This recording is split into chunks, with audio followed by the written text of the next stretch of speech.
A few years back, I started the day by eating a lot of fast food and washing it down with half a gallon of Coke.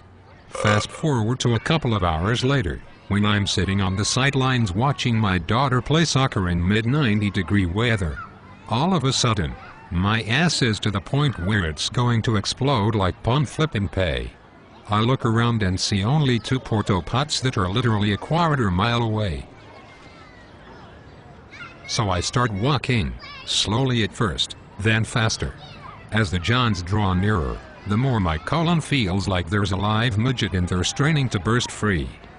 I'm about 50 feet away, walking all doubled over and funny, not caring what the fuck I look like, just desperately trying to clench when I feel something slide between my already sweaty ass cheeks and plop into my boxers. Damn it.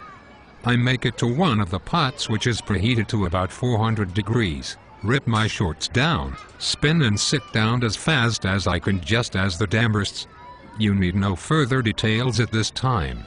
My boxers are goners, so I take them off and throw them into the tank. With a sigh of relief I step out and feel the cooler air hit my sweaty face and my now underwear-free ass. You would think that would be the end of the story, but no. 20 minutes later, I'm back on the sidelines when I have the very distinct feeling that I gotta go again, and I mean right damned now. So I take off into fast walk, and before I'm even halfway there, my already worn out sphincter flat out says, "Screw this," and releases the hounds. With every step I take, mud is flying out my ass.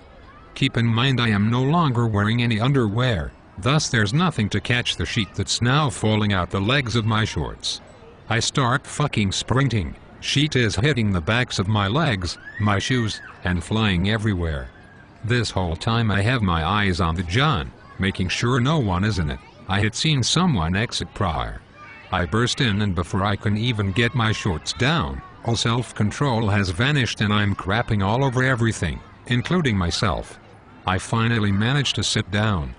How in hell there was so much more volume the second time is beyond me, but I guarantee I lost at least 5 pounds. There I am, covered in my own sheet, baking in a stinking oven of a porta pot, trying to regain my composure when I realize there is, you guessed it, no toilet paper left. Fuck me. I wasn't wearing socks either. I remember saying out loud, "What the fuck am I supposed to do now?" Then I start giggling. And I start half laughing, half crying because I am so fucked. My wife is a quarter-mile away and my vehicle is parked in a busy high school parking lot, and to get there, I have to walk beside a busy road and through a 4-way stop intersection. I clean up best I can with my t-shirt and lay it to rest with my boxers. I pull up my sheet-stained shorts, thank God they were black, and exit the john. I start to walk toward my van and I can still feel sheet falling out of my shorts and onto my legs.